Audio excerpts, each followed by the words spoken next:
Hi, it's Maggie the Irish Gypsy here to bring you your May 2024 general reading.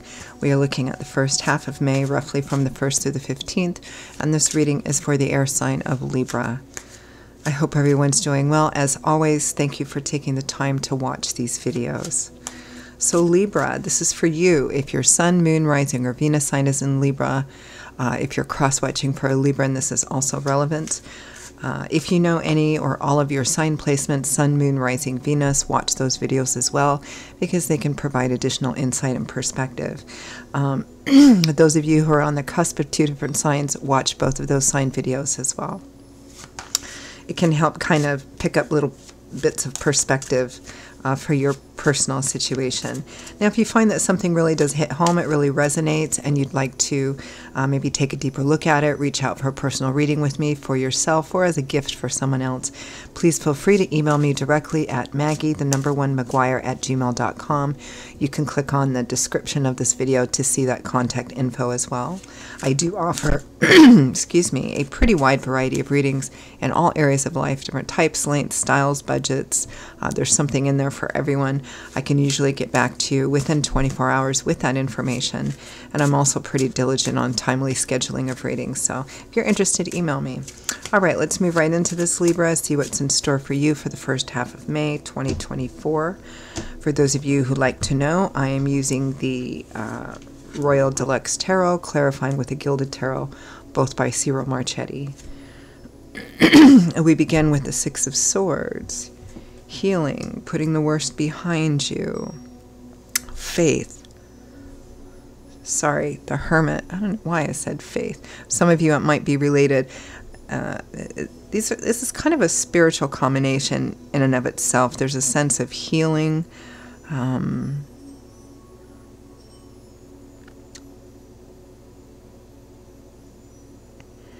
mean, in the Six of Swords, we are leaving something behind. You're leaving something behind. Muddy, choppy, turbulent waters, whatever that represents for you. You're headed into waters. You're going through waters now that are smoother, calmer, more harmonious. You're not quite done yet. You're not quite to the other shore and on solid ground, but you're moving in the right direction. It's a card of healing, of taking the lessons that you've learned from it and the experience, valuable experience that you've gained from it, moving forward. Some of you, I'm getting the distinct feeling that the Hermit may represent a specific person for you, somebody who embodies these traits as well. Next, we have the Lovers. Some of you, this may be a relationship-centered reading because the Lovers does represent a union between two people who have strong feelings for each other, karmic connections here. But the Lovers represents a choice. And in the early tarot decks, there was no Lovers card. There was a card called a Choice, and it depicted a man standing in front of two women, sometimes the opposite. So it implied a choice. For some of you, it might be relationship central. You might be struggling between in a decision between two potential partners, or between two people. Might be a third-party situation. You might be involved and have met somebody new, or vice versa. At its most basic level, the Lovers represents two paths. You have to make a choice. The choice might be about a relationship. It might be in another area of life, but the outcome will affect the relationship, like work schedules, moving, relocating, anything like that. The choice might be in another area of life that significantly impacts a primary relationship. With the Lovers, we have the King of Coins, Taurus, Virgo, Capricorn, Sun, Moon, Rising, Venus, or somebody that's showing up as that solid, stable, sometimes stubborn, but very reliable and loyal King of Coins, King of Pentacles, King of Earth. Showing up as a king, but in a general reading could be female as well. This is almost certainly the other person or one of the people involved in this decision-making process.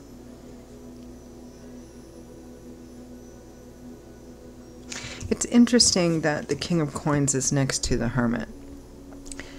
It may represent that this person is a bit of a loner, It may represent that this person is older, may represent that this person is somebody that has kind of a great deal of quiet wisdom and experience. Next we have the Knight of Coins, the Knight of Earth.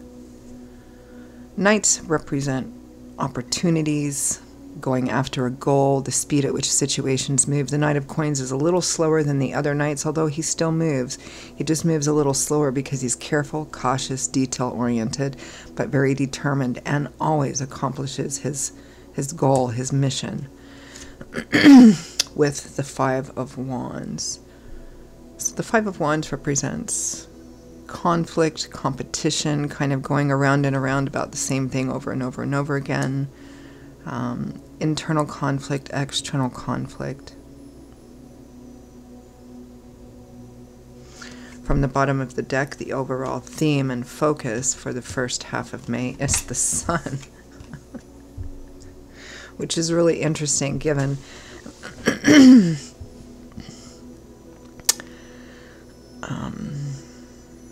given the nature of this reading. While it's not negative, it does look like there's challenges in making a choice here.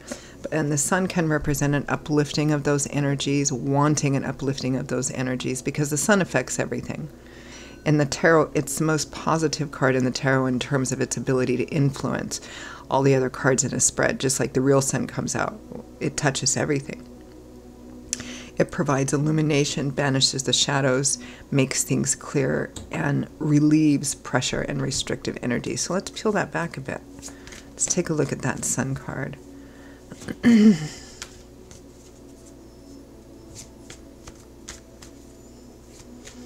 At the very least, for those of you for whom this resonates, you are either in the process of or on the cusp of needing to make a decision about a union, a relationship of some kind, or needing to make a decision in another area of life that's going to affect a relationship. Some of you, it's a third-party situation in some form. There are two paths. There's a choice. Let's take a look at that Sun card.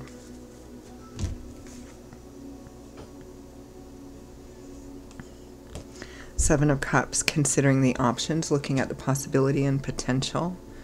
The Chariot, success on a perhaps challenging path. There may be a lot of logistics and things that need to happen if you choose a new path. The Hierophant. It's interesting we have the Hierophant and the Hermit both. I really feel like so this is exploring your options, but also using a tried and true path or methods, a structure to get to it, following a certain structure, one that other people have walked before you. And I'm getting for some of you that there's a specific person seeking out wisdom, guidance, advice from a person that's older, that's experienced, that you trust, or that could be a mentor to you.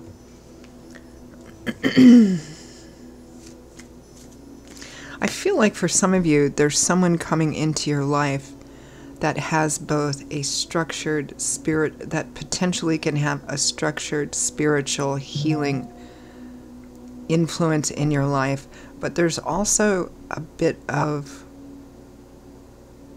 not even a bit, I mean there's other emotions tied up in that.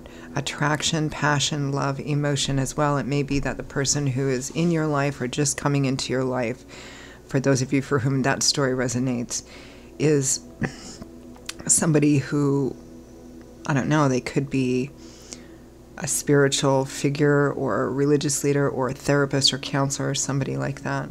Let's take a look at the Six of Swords and the Hermit. And it may be that they are coming into your life for the purpose of helping you make a decision and helping you structure the way that you follow through with that decision. Six of Swords and the Hermit. The Three of Cups. Kindred spirit, your tribe, really positive social energy, positive social connections in your community. The Two of Cups. You have the Two of Cups and the Lovers both.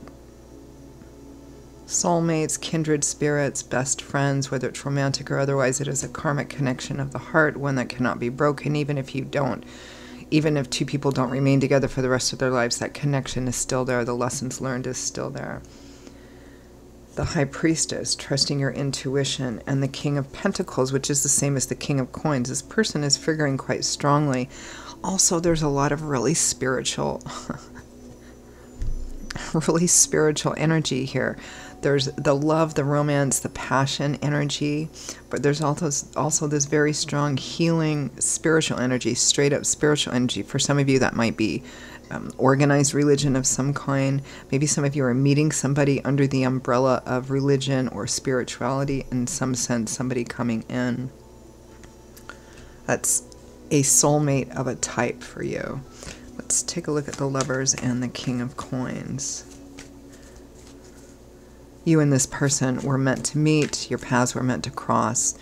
Again, for love and romance, it may be for that sort of connection, but it's a connection that was meant to be no matter what the nature of it.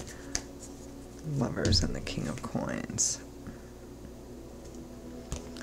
The King of Wands, Leo, Aries, Sagittarius. So we have two people here with the Lovers, which was a third party, originally a third party situation card.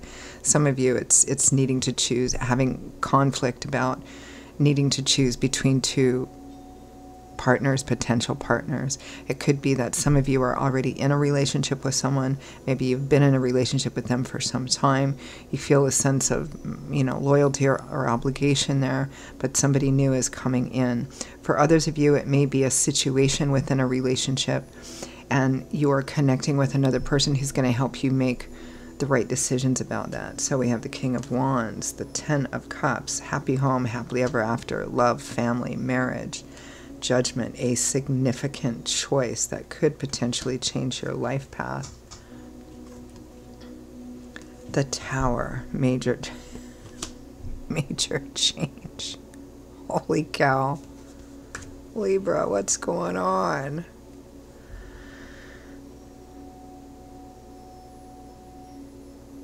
I'm getting a few different stories. I think I mentioned them all, but I'm getting a very distinct, strong story for some of you that you were in a relationship with somebody for, maybe some of you for quite some time, a committed long-term relationship, maybe marriage, maybe not marriage.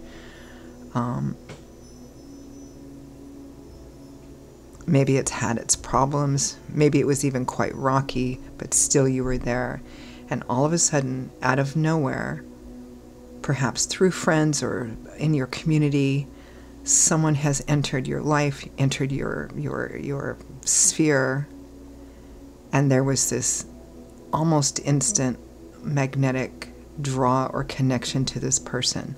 Now, where the story is going to vary, because this is a general reading, is the purpose of this other person. It might be, for some of you, it's just healing, help, structured guidance in dealing with relationships and perhaps your life path, like a mentor, a wise person. Some of you, this draw, this attraction might be romantic, kindred spirit for a more romantic type relationship. Others of you, there's just a mix of different details of needing to choose a path that's going to affect a primary relationship and seeking guidance. Let's take a look at the Knight of Coins, Five of Wands. It could be that if you choose to take a new path, this new path, or a path that deviates from the one that you're on, regardless of what that is, there's conflict about perhaps how it gets done, the logistics of it. There may be moving, traveling, and something involved in that. How fast you should go, how slow you should go.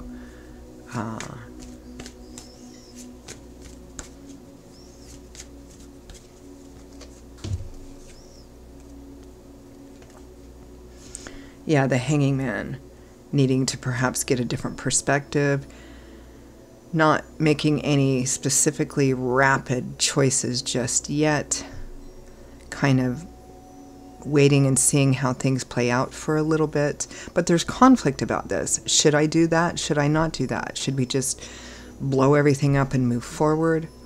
Or should we just hold back, take our time, explore this a little bit more. The Four of Wands, the other happy home, unexpected blessings, happy surprises. It's also a traditional card of marriage.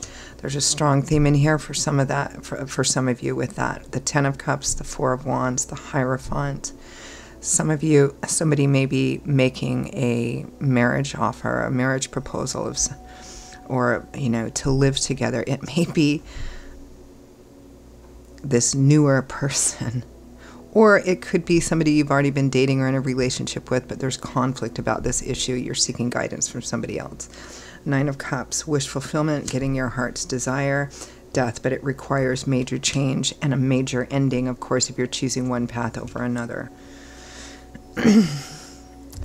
It looks like one of those situations that has wonderful potential, awesome potential, a huge major change should you choose to take it, but also difficulty in choosing that path, difficulty in logistics. If it's two-party situation, it's causing pain on one side or the other. All right. Let's take a look at some guidance advice from Spirit, or what Spirit thinks should be the yardstick you measure by in order to make the best decision possible. Like, what should you focus on to make the best decision possible? The best course of action. The Lovers, again, a choice needs to be made. The Three of Pentacles. Some of you, this is third-party situation. Three of Pentacles. The Knight of Cups. The Empress with the Lovers. This is about making a choice. So the Knight of Cups and the Three of Pentacles, this is about building and working together. This is about letting your emotions, although in a balanced way, create harmony together for a relationship, whether it's for a romantic relationship or a group project or community of some kind. This is about working together in a peaceful, harmonious place to build and grow, to plant things that are going to, grow into a beautiful harvest, working together, growing together, being on the same page in what you hope to accomplish and want to build, whether it's in a life together with a couple, whether it's in this project. It's about, the Empress is very similar. This is a card of the divine feminine, sensuality, fertility, abundance. This is about making the decision, regardless of what your circumstances are in this. This is about making a decision that's going to... These cards are representative of what Spirit thinks is the best path for you to follow. Make a choice where you're on a path with a person or people who are that you are in alignment with on what you hope to build, accomplish, and move forward on in life. So I'm going to leave that there. Interesting reading. Libra, those are your messages for the first half of May. I hope you enjoyed them, or at least found them relevant, useful, gave you some food for thought. It's kind of about, at the end of the day, it's about it's about going, what do I really want in life? What do I hope to accomplish, to build? How do I want to grow in life? And then choosing the path of the person or people with whom you are all in alignment on that same kind of road, that same ideology and perspective. So I'll leave it there. If this did resonate with you, if it did hit home and you'd like to pull the curtain back on it, take a deeper look, perhaps reach out for a personal reading with myself, with me for yourself, or as a gift for someone else, please email me, Maggie1McGuire@gmail.com. You can see that contact info by clicking the description to this video. I will see you all in a couple of weeks for the May mid-month readings. Until then, stay safe, stay well, and I hope to see you back here again soon. Bye-bye.